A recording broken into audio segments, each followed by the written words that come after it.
Q&R code. This is Quinn, and on the other side is Riley, my twin. If you haven't been here before, welcome for the first time, or if you're coming back, welcome once again. You already know our shtick if you're coming back. I am a little under the weather. Hopefully you guys aren't getting too much picking up on the nasaliness, but if you are, thanks for understanding. I think that, finally it got to me. The life, weather, working hard finally hit me with my little spring bug.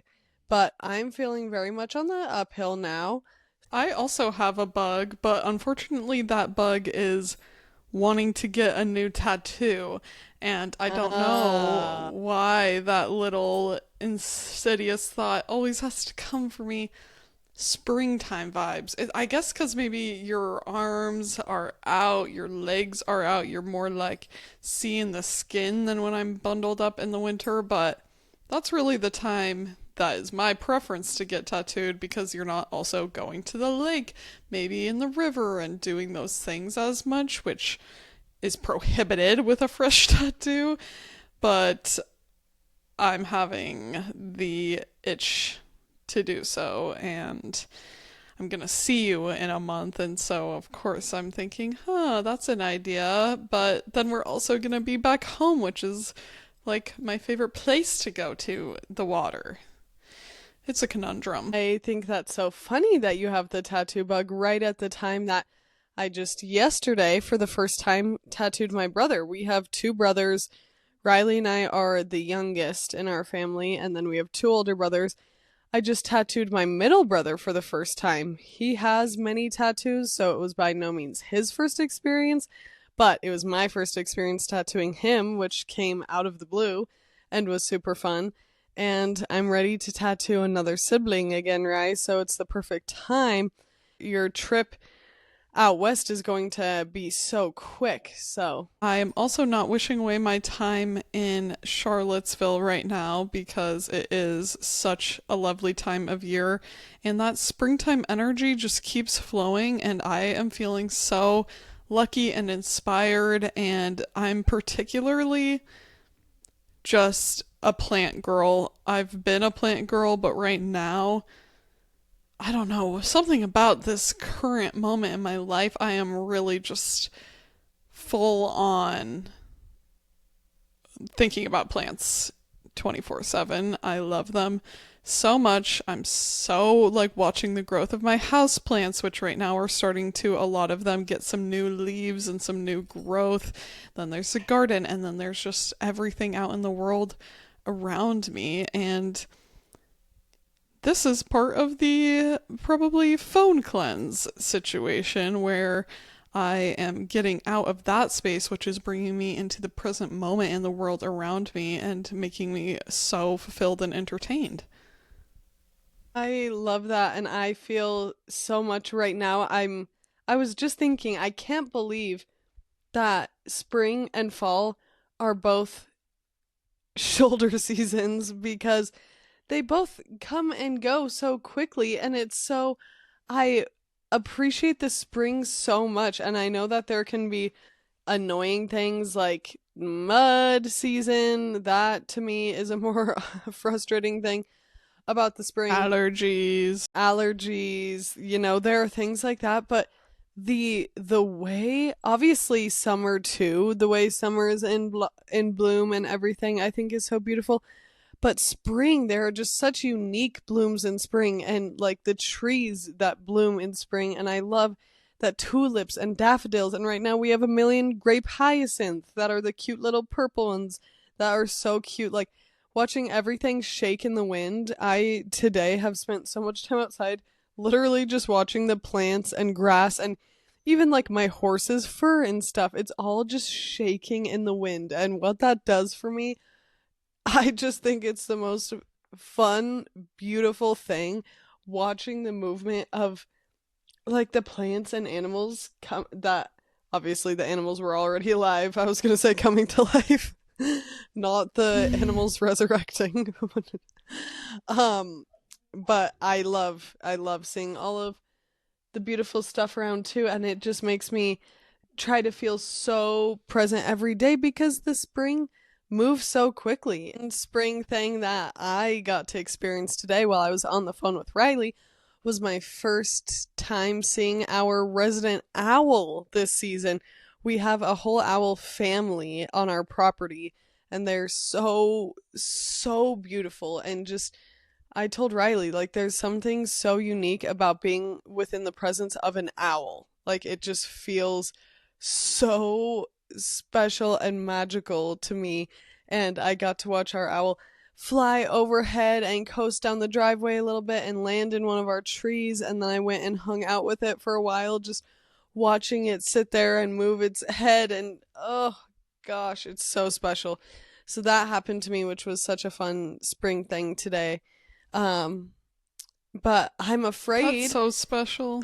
I'm afraid that by the time I get back, because we are so lucky that Sean and I are going to Mexico for a friend's wedding this week. And I'm so afraid that by the time I get back that the tulips are going to be gone, but I don't know if that's true. I can't really remember how long they stay around. So I'm really hoping that the tulips are still in bloom when we get back. It definitely just depends what happens with the weather, but some of the tulips around here have lasted weeks. So Yeah. I think you have a good chance of seeing them. Maybe not at their prime, but maybe. It depends. And I know that there's each year different special things, and you can't just expect the same thing to happen. But I was hoping that this little bird's nest that I can literally see right out this window here, that's on one of our pillars. It's so pretty too. It has like longer grasses dangling down from it. I love the Yes. way this It's so bird pretty. made this nest. And last She was an season, artiste putting she that was, together. and she was a little Martha bird because she was a homemaker and a mother and had a little group of chicks. I think there were like four little eggs that opened up, and they did their little cheeps baby birds in there. The mom would come back and feed it, and we could just watch sitting in our dining room or on the couch looking at the birds So being fed cool. and taking their first little jumps off of the nest. It was so cute, but never say never. It's not too late. I don't think that there's a bird occupying it this season, and I don't know if this is the reason, but you know how they say sometimes, like, if humans touch something, animals don't, like, want to return because of the just predator smell danger, and it blew down in a bad windstorm, and I picked it up and put it back, so I wonder if they're not really interested anymore. In which case, I want to bring that inside and use it as decor because it's so cute. Yes.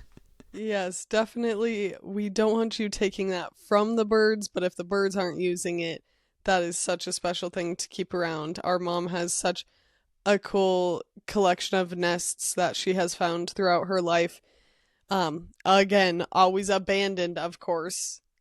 I'm sick of prefacing something like that, and I'm gonna stop because I just have been thinking about like spending my time.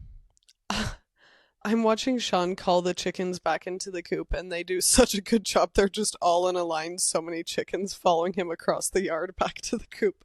It's funny. Aww. Um, but I follow her name is Emo Goat Mom on Instagram. She's a very successful content creator that's like Western lifestyle, cowboying, ranch stuff, and I highly recommend her. Her name is Emmy Sperandio. She's so cool. But she really grew a big following. So I think on TikTok she has 1 million followers or something, on Instagram, hundreds of thousands. And she posted something today talking about her horse. She has a, is it called Perlino or something? Horse that's white with pink skin and blue eyes, and they're super sensitive. Their skin is to the sun, so there's actually such a We cool can relate. procedure. Yes, there's a very cool procedure that has come around for horses. I don't know how long it's been going on. I've only heard about it for the past few years, but tattooing like eyeliner and tattooing their noses and stuff because it can really help with preventing UV damage, which eventually leads to cancer in these horses. And she said, like, just FYI, I'm going to be immediately blocking you if you are sending me, like, arguing with me about this. And then kind of backed up her case a couple of times because people, just first thing, go into, I really do appreciate people wanting to stand up to protect animals. And I know that that's like coming from a good place. One time, Pinkerton was in the car with the windows down, the windows cracked. Sean was watching her from the window of the restaurant, and someone called the cops on him to about our dog being in the car, even though he had checked on her multiple times. She's in the shade, the windows are down.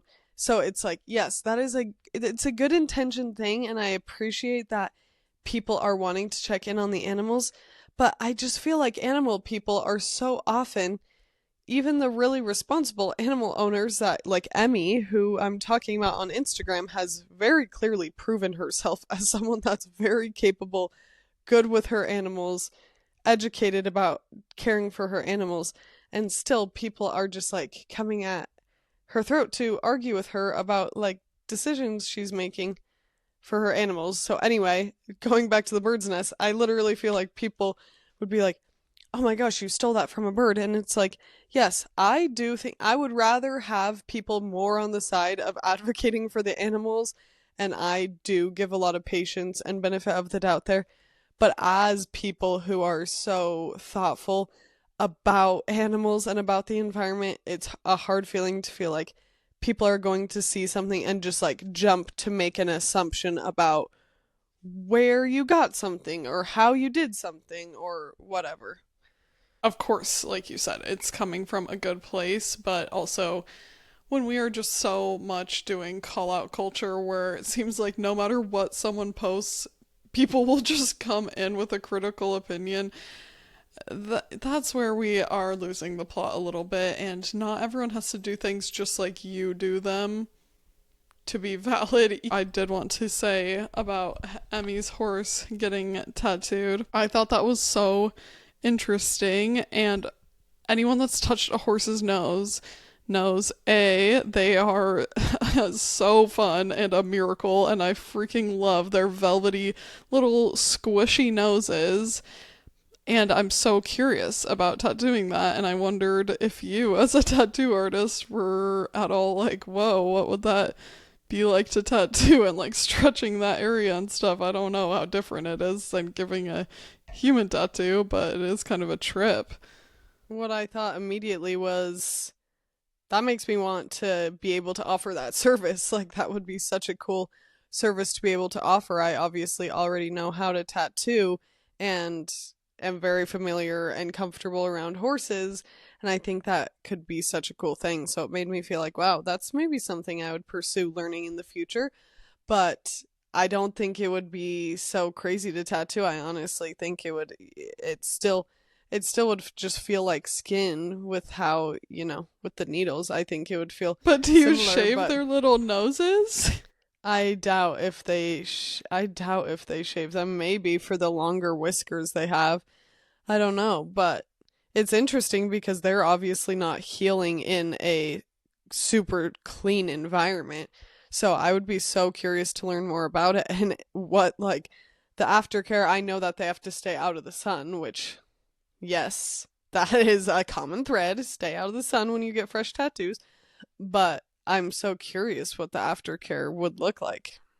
I love that people are continuing to learn how to take care of animals, and I mean, even thinking now that tattooing is used for dogs and on their little um surgery marks to show like, oh no, I was spayed or whatever. Like Pinkerton has her Mm-hmm. little green tummy tattoo. It's so funny. Mm-hmm. Can I tell a little bit about some books that I got this weekend?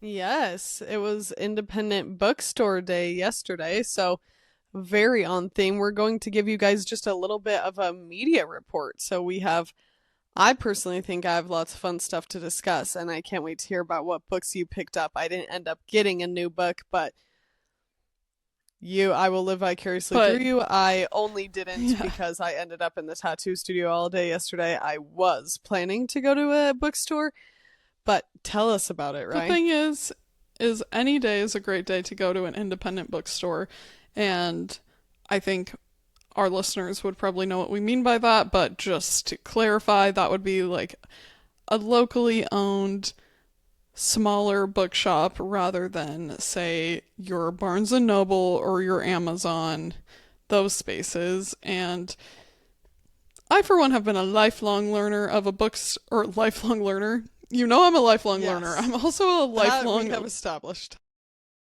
lover of books and bookstores and libraries. And Charlottesville has some really cute ones. And I went in with a mission. I got The Serviceberry by Robin Wall Kimmerer, same author of Braiding Sweetgrass, and I am so inspired by that book. I wanted to have her other book. It's a lot smaller, and I will report back on you guys. It seems to me just like a more condensed rumination on reciprocity with nature, and I got another book that's also on plant life that's called The Light Eaters by Zoe Schlanger, which I have been recommended by somebody that I actually used to work with. It reached out to me and was like, "Riley, I just read this book and I think you would really like it." And I added it to my reading list, but I have a long reading list and I have a lot of books already, so time went on, but then it came up on another like reading list that was recommended to me, and somebody else said, "Oh my gosh, if you love Braiding Sweetgrass, I really think you should check this one out." And then there was when I walked into the bookstore, like displayed on one of the book stands, and I thought, It's meant to be. okay, I'm yeah, I doing think this. I need this for my library, and Is it a why not paperback or read? hardback? Oh, it's a hardcover. I Okay. fully committed to this book, and I think I've been, like I already have said, this podcast, last episode, the one before, like, you guys know I am on a plant girl roll, and it's not just a roll, like, I think it's forever. I'm just gonna continue to pick up speed, cascading down this mountain into a valley of wildflowers, and I'm so happy about it, and I just think that it's so interesting to learn about. I feel like I've always loved plants, but I feel like maybe we were more taught about the animal component, and I love them very much, and I will continue to want to understand that aspect of our world as well. But I'm just excited about plants because I haven't really gotten to unlock so much of the learning that's there, and they're all such like unique organisms that I'm really fired up about, and will report back, of course, when I start reading it. Those are very exciting purchases. I just started a new book because I finished a while back, but now is the first time I'm updating you guys about it. One of Riley's and my Q&R code quote unquote required reading books, The Death of Vivek Oji. So that book I'm so glad I read. Riley gifted that one to me in a hardcover as well, so I have that. That's permanent in my library.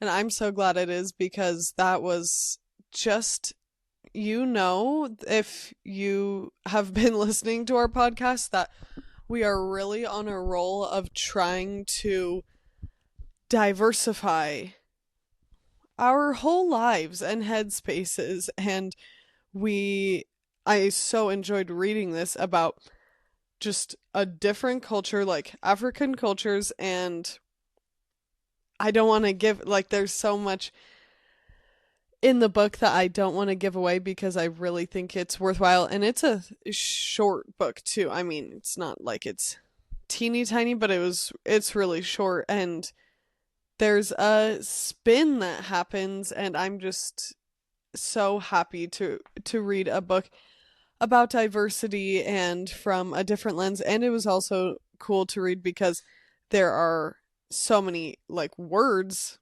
from a different language that to me I like.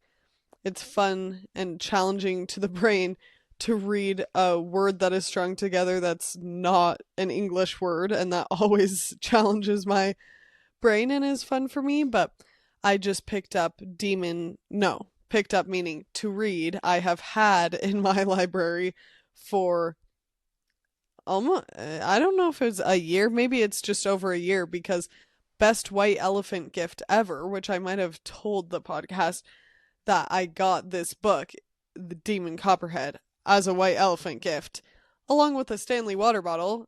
And a man put this gift together. I know. Crazy. Wow. He's taken. That is a shocker because a thoughtful white elephant is already like, whoa, you didn't give me something stupid that I don't want. Then it being a man, And nobody it being could have seen that two coming. items in one, I'm like, thank you. Perfect. Yes. So it was great. And I have used the Stanley literally hundreds of times because it's perfect. It's one of the ones that has a straw that flips up and can flip back down, so I can put it in my bag bringing it to work, and I can keep the straw That flipped up because that is you nice can because obviously the big obviously Stanley ones, so you're not putting that in your bag. You can't not putting even. in your bag, and not only that, but the straw itself sticking up like that has been the reason several times that I've knocked it over because it Me like too. got hooked on my sleeve or whatever, and they're so tall and big. Just Shut in the cabinet has happened to me, and it like knock over. Yeah, those are a little bit of a hazard, but this one is perfect because it still comes in thin, fits in a cup holder, but has a retractable straw. And I love it because tattooing, you know how seriously we take our hydration game, and I keep this straw flipped up. And so I can no hands bend over my clients. The amount of times a day my clients see me bend over my Stanley cup to suck water out of it is, I just laugh. I think it's probably really funny for them to see my butt just in their face bending over to drink my water. But keeps anyway, me Demon hydrated. Copperhead. Anyway, Demon Copperhead. I just picked it up. So I truly I'm just a few pages in. I picked it up last week, and it has been the book that I will read at night, and I have been very tired, so it's been like a page a night. So I'm excited to have more reading time, but I don't know. I don't know that I'll take it to Mexico though with me because first of all, doesn't really feel like the theme, and second of all, I do love a paperback for that since I don't have a Kindle. A paperback is just so much easier to travel with, and I Yeah. am able to let go more in my heart. Like, okay, I used to be Riley and I always grew up so particular with the care of books and never a bent page, like so perfect.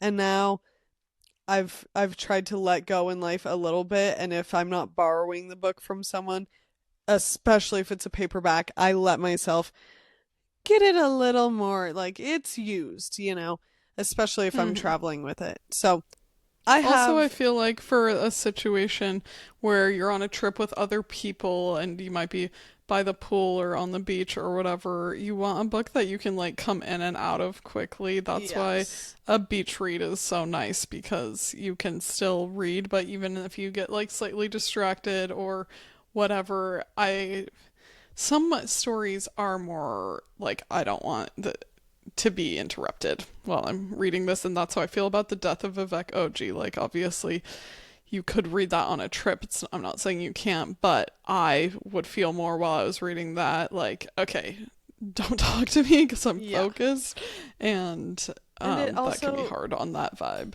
not to say you can't combine like more heavy topics with something like sitting on a beach with a margarita in your hand, but for me, I feel like the vibe of my trip, I want to just be more like Yeah, and even if I read a page and I'm not actually thinking about it because I realize I was kind of focusing on someone else doing something, I'll feel like I can keep moving through the book. So I know I have some beach reads on hand that I will end up picking up. But moving into our next category, shows. Riley, why don't you start off by telling a show you've been currently watching? I'm so passionate about this question because I have been watching The Americas. It's a nature documentary series narrated by Tom Hanks. As you can see, there's a through line in what I have been feeling jazzed up and energized by consuming, and it does have to do with the natural world.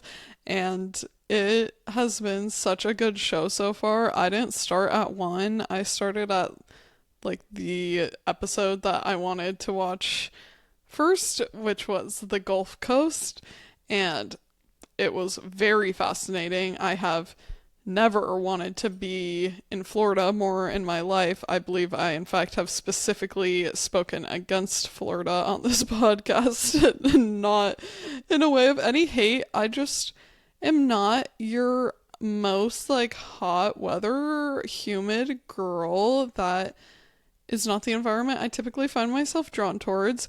But it's so fascinating, very biodiverse, and something I'm loving about this show is that it shows plants and insects and mammals and birds. Again, that like a lot of shows do have kind of that side, but I feel like mammals tend to be the big focus because they're just lovable and cute and fun to watch, and I love that stuff. I eat it on up. But I was tripping out learning about this snail. Thought I was like, dang, this is insane.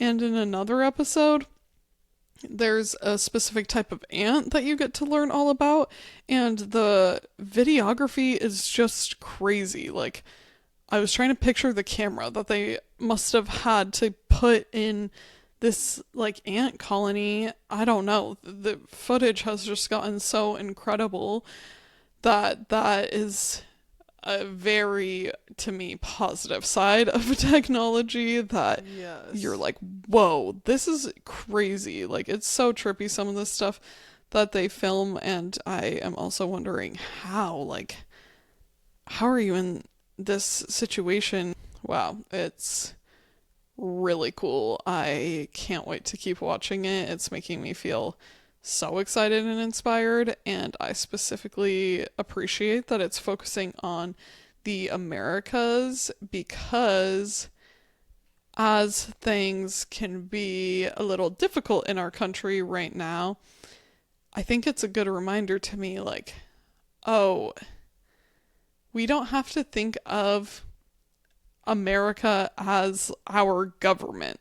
It's the place, the people, the creatures, like the mycelium, the air, the vibes. Like, we don't need to get like an anti place sentiment just because it's imperfect and there's a lot of, what I would consider bad decisions being made. That's very much so, like, giving hope, which I think hope is good fuel for Yeah. action.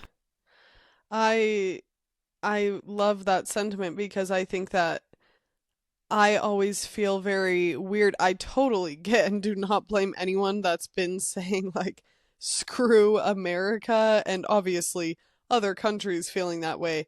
That I totally understand and I do see how you get lumped in with your government, but that's I still have, even though I'm someone who thinks there's so much injustice happening, and clearly with our current president is like a very Yikes. heavy, serious topic, I still have this sense of being patriotic because I do love America itself and so many Americans. And I think there's, yeah, so much beauty about our country and this continent. And it's such a special place to learn about. So that's so fun, right? That's definitely now on my to be watched. And to tell you guys a show I've been watching, Sean and I actually started and finished in the past couple of weeks the show Survival of the Thickest. You guys have heard me talk about Oh, fun. Michelle Buteau before because she was a host of Barbecue Showdown. Um, that show, it just makes me smile to think of. She did a great job hosting that show, and I thought Barbecue Showdown was just so fun. I love watching food being made. Ugh, yum. I need to Um, watch that one. That's a good reminder. it's really fun, and I like the judges and everything are just cool too. So that's how I found out about her. And then she came out with a Netflix series called Survival of the Thickest, which I had started and watched a couple episodes ago, but once again, my Netflix algorithm, I don't know. I'm just not loving it. Somehow was taken out of my sphere, but then Samira, who I talked about a few episodes ago, that is an advocate for plus sizes and everything, she shared about Survival of the Thickest and reminded me of it and was like, I love to see a plus size person being the main character of a show and being centered in a show and everything. So Sean and I watched that and it's just so fun. The setup is them with their friends in New York and her character, the main character, all of them, I just think are fun and funny and smart. And Michelle Buteau's character is a plus sized stylist in New York that is outspoken about making sure plus size women are getting dressed in clothes they deserve. And it's a fun watch because they're, once again, it's just a piece of media where lots of diversity is brought into it. And I just find it so refreshing because they're talking about, and there's so many, there's drag queens on the show. Like Peppermint is on the show, who's a drag queen that I had just seen in Traders. Traders. Yes. And was on there. So anyway, I highly recommend that one. And then Yeah, last she's night, so funny too. she's so funny. She is really funny and cool. And she's so. Oh Also, wait, are you talking about Peppermint? Peppermint is no, cool I'm too. talking about Michelle Buteau, but Yeah. yes, with Peppermint. I know this is the last thing that's important, but like her freckles with her curly hair is also Ugh. just so cute. No, she's so pretty. She's a very pretty person and smart, funny. I really like the show they put together. I think it's hilarious. Like her two friends are both just awesome too, and I highly recommend watching that on Netflix. But yesterday, I watched the first new episode of You, the show with Oh Penn shoot. Badgley. That's now on season 5, which I couldn't believe. I've Wow. seen 4 seasons of it. It's now season 5. So wild ride. Not saying that that's really inspiring me, but Yeah. I am excited, honestly, to watch it, even though it is like such a perverse thing that kind of freaks me out. It is fun media for me to watch. We started No Taste Like Home, Anthony Porowski's show that's Quinn's recommended. We only watched one episode of that so far, but that I highly recommend. We watched Aquafina's episode and Brayden and I were very emotional through it. Like it's really well done and just so evocative to me, the connection to community and family and history that we have with our food and learning about it through another culture was also very fascinating. And I just love Korean food. I love kimchi is probably one of my favorite Oh, ferments ever, and how they do banchan with having a bunch of different like toppings and flavors present to add to a meal. I'm all about yes. So let's do yum. more condiments on the table, people. Like I want to have a little pickle, a little vegetable, and a little spicy something here to get to Yes. customize my meal. Me too. Our close friends just brought Sean and I to a hot pot for the first time.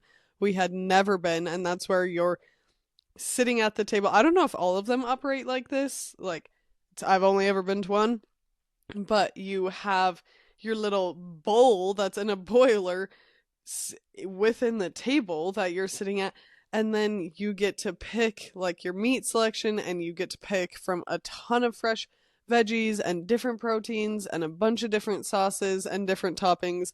And that was so fun for us. And the place we went is like really fresh ingredients, and it has That's been on my so cool. mind. It's so Have fun. you seen Aquafina's episode or not yet? Yes, I did. Okay, I thought that it was so interesting to learn that like Korean barbecue came from the fact that they use cows for farming and agriculture. And so then if one of them died, that would be a lot of meat all at once. And Yeah. so it was not something that they had the capacity to store. So they would, as a community, all come together, and that's why hot pot or Korean barbecue, they have like each different cut of meat from the cow, or I know that they do other animals as well, but I just didn't know that that was the history. That's because, okay, let's slaughter and prepare this whole thing and like feed a lot of people. So we do full like animal utilization. Yeah. That is so interesting. If I became a celebrity and there's any show I could elect to be on, I would elect to be on No Taste Like Home. I if we could be on an episode together, ugh, that would That'd be be so the fun. best. It's They're so like, cool. I'm just kidding because I think that Ireland has definitely interesting cuisine that we would learn so much and dive into. But what I'm picturing is they're like, yeah, like here's some boiled potatoes and soda bread because your peasant ancestors were poor Irish folk. I know it is But, interesting to we would think of uncover more. that. We would definitely uncover more. And I was thinking of that too, though. I was like, what dish would I say is our parents' signature dish and stuff? It's been, the show has had my mind spinning about that stuff. But moving on. Also, sorry, just Yeah, now go that ahead. you were talking about food, that reminds me, Stanley Tucci has a new book. We read his book, Taste Together, and I really liked that. And I just saw when I was at Independent Bookstore Day that there's a new Stanley Tucci memoir. I had heard about it, but I don't even Okay, remember what it's called or anything. But I heard that he neither had do a new I. book. Neither do I, but I'll definitely read it because I thought his writing was really great last time, where it's the type of food writing that I was really like salivating for this food and feeling he does a great job of describing. And I know that this memoir, the structure is like everything he ate in a year, probably not everything, but what he ate in a year, talking about those dishes. So Ugh, fun. And when we listened to his other book, and he was the narrator, which I thought was so fun because I'm he's not just, complaining. yeah, I like Stanley. He's so awesome. Moving on, Riley and I have been listening to podcasts we enjoy, and it's actually killing me because there was one that I wanted to share that's escaping my mind, but Riley and I just talked about that we both happened to listen to the Smartless episode with Amy Poehler, who I I also was so excited because I've wondered, are they ever going to get Amy Poehler on here? Because Will Arnett, who's one of the co-hosts, is her ex-husband. So I was always curious, like, will this happen? It was so good. I love Amy Poehler. She's so funny, and her attitude is really powerful. Carrying herself and being a funny woman. Let's be honest, comedy is a space, like many, but in particular, that does not treat women equally, and that we have all heard growing up women aren't as funny as men, and women comedians tend to be less successful or have more like women audiences, whereas a lot of male comics have, both, everyone listens to them. And she brought that up on the episode, what it's been like for her as a space where she is like top of the comedy game. She was on SNL for years and then had Parks and Rec, such a popular show, all those things, yet she just still doesn't get the same pay, treatment, coverage, all these things as her male counterparts. And so I hope that people go and really show a lot of support for her podcast. That's what she was on there to promote. I know I for one will listen and love that, but I like the show Smartless and those guys, and it is so true. What she was pointing out and making fun of them for was like, you guys don't even know who your guest is before they come on the show, so we know you do like no preparation for these episodes, whereas women like have a lot more pressure and expectation for the level of like preparedness and expertise we have to be listened to. Anyway, it was a really good episode, and I regret to say I can't remember the name of her podcast right now, It's Good but Hang. I'm gonna Good Hang. Good Hang with Amy Poehler. I have listened to several episodes. I listened to her episode with Rashida Jones, which was so fun. And to me, that's like, it's so fun and special when people who you like to see on the screen together, because they are two of the stars in Parks and Rec, and then knowing that outside of it, they're best friends now, and getting to listen to their dynamic off of a screen like that, I think is so cool. Like, that is when I will feel the most like a fan, is when it's almost like Angela and Jenna, who do the Office ladies from they're from the Office, their friendship, watching that, like, that is such a cool and special thing, I think, to see people that you really admire their acting in a show or a movie they're in, and then getting to see them be actual humans. Like, I think it's so cool that Amy Poehler is doing this. I think that Smartless, actually, for a show with three male hosts, I do really like it, even though obviously they do get away with it. Like, they literally are shooting the shit all the time. They say stupid jokes all the time, and they're one of the number one podcasts in the world. I think that more women really are being slowly but surely recognized in this space. I was looking at the charts for the podcasts on Spotify, and I was happy to see that there are women, up there, and a lot of women from our generation, which is great. I'm sure people that have had more of the rise from TikTok and stuff, like Drew Afualo, her podcast is in the top 100, and there were several others that I recognized as well. I hope we can get Dylan Mulvaney up there. Yeah, I haven't listened But to any episodes of her podcast yet. Have you listened, Ray? I've started. I'd seen clips on Reels and then realized, Yeah, oh my me gosh, I too. need to go follow her podcast, The Dylan Hour. But I'm not very much into it yet, so I have a few new podcasts to listen to with awesome women, which I'm really excited about.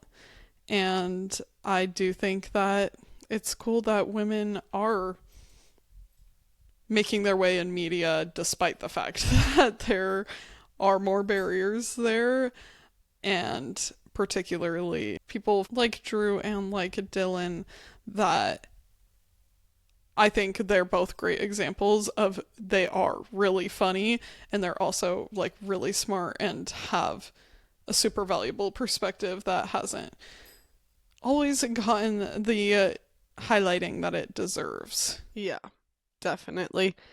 Clearly for trans women or women of color too. So very proud Mm-hmm. of them, and it's so cool to watch people growing. Movie wise, should we say? I have a movie recommendation that comes with a stipulation.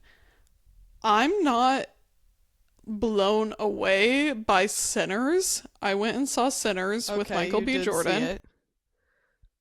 I saw it, and I had three different people beforehand say, like, oh my gosh, you have to watch this movie. One person was like, oh, it was a major slay. Another said it was one of their top 5 favorite movies of all time now. And they were like, oh my God, like, this just blew my mind. So I had seen the preview and thought, I like Michael B. Jordan. I like this idea with like the music.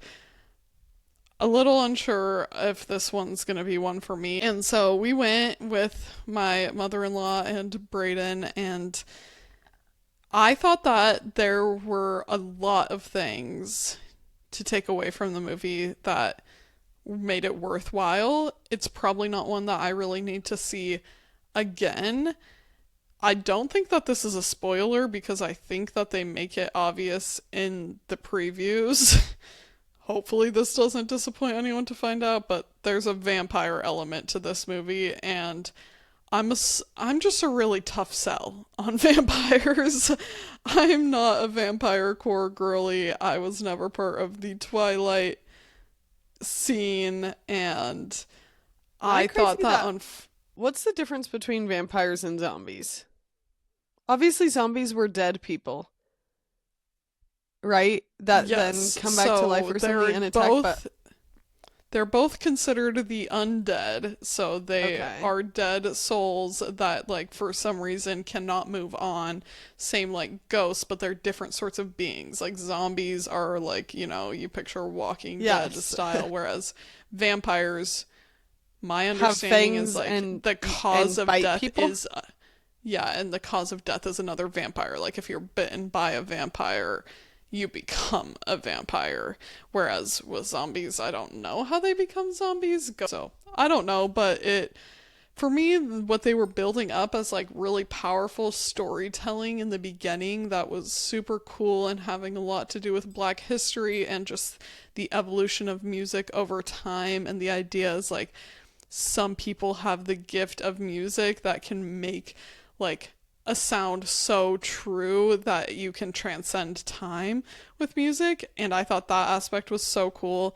Then when we did the vampire part, it like kind of made it feel cheesy to me and comical and kind of like fell apart. It's just a me thing that was seeing like they did like these red eyes and the fangs, and I don't know. But I really liked some of the ideas they were exploring, and I wonder if they would do like a prequel style movie where they talk about the storyline with the twins. So Michael B. Jordan plays a set of twins. He's both brothers Uh-huh. in it, and they like have some history before the movie that I'm like, I would love to explore more of that without the vampires, but I know that's kind of a key element to this story. Yeah. That's my take on that.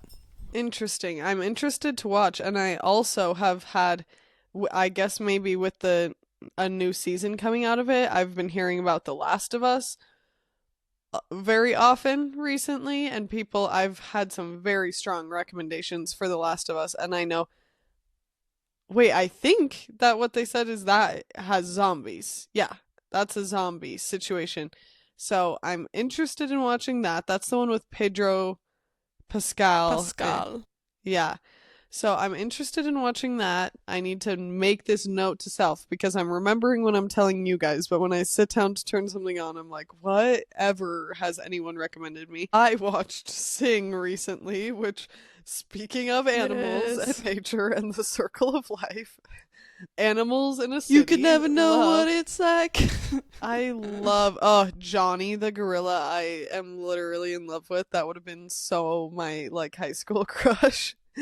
But I also love the mouse. That's such a douche. He's so funny. Um, the whole casting of it is hilarious.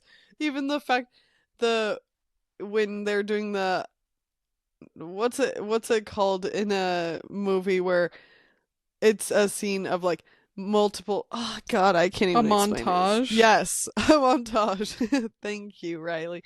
They have the montage of all the auditions.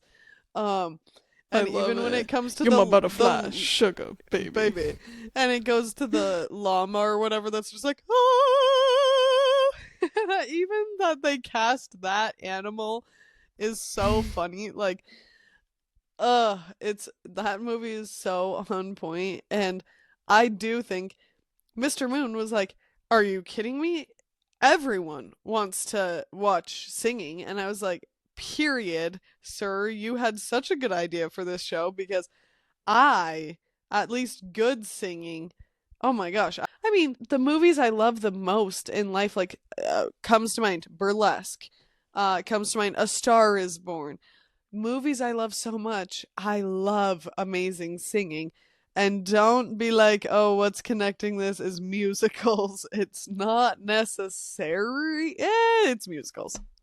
I it's, love musicals. it's a particular flavor of musicals, but I thought Sing was such a such a good rec to bring back up in case anyone hasn't watched that recently. That's so true. Thank you for grounding us in what we really needed because, gosh, that is a good one. I love a good animated movie, and sometimes I just feel like we have so many choices of what to watch now. You can actually find anything that's ever been created that I feel sometimes a draw to just repeat watch things that I've already seen Same. because that it just is less overstimulating and just thinking you can watch something once and then like discard it and always on to the next. What I was wanting to watch the other day was The Prince of Egypt.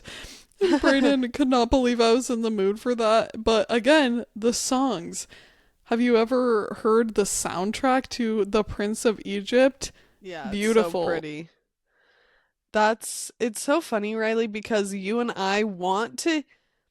I swear our movie theater days right now are changing us because I feel that we grew up being more critical of movies because, first of all, we didn't have TV like cable channels. So we only had what we had, and we were so happy to rewatch School of Rock 100 times. And And that I'd shows watch our it again. taste. So good. I watched the Good Hang episode with Jack Black. Was so good too. Oh, fun. Um, I love My Jack Black. gosh, the reel of Tanner from Love on the Spectrum with Jack Meeting Black Jack. on the Kelly Clarkson's show. Oh, Jack! I freaking loved that. And I also wanted to bring up, what's my favorite thing on social media, period, is Kelly Clarkson's covering anything. Kellyoke. Yes, Kellyoke is my everything. And I'm so glad that my TikTok algorithm that's what it pushes me. Um, You, of course, must have seen the viral moment. You know I like my girls a little bit older. Wink. Did you see that one? I don't think so. Okay, Quinn, you need a. Okay. Search that. Go Okay. watch. Isn't that song called Your Love? I don't want to lose your Yeah, love I know what you're tonight. talking about.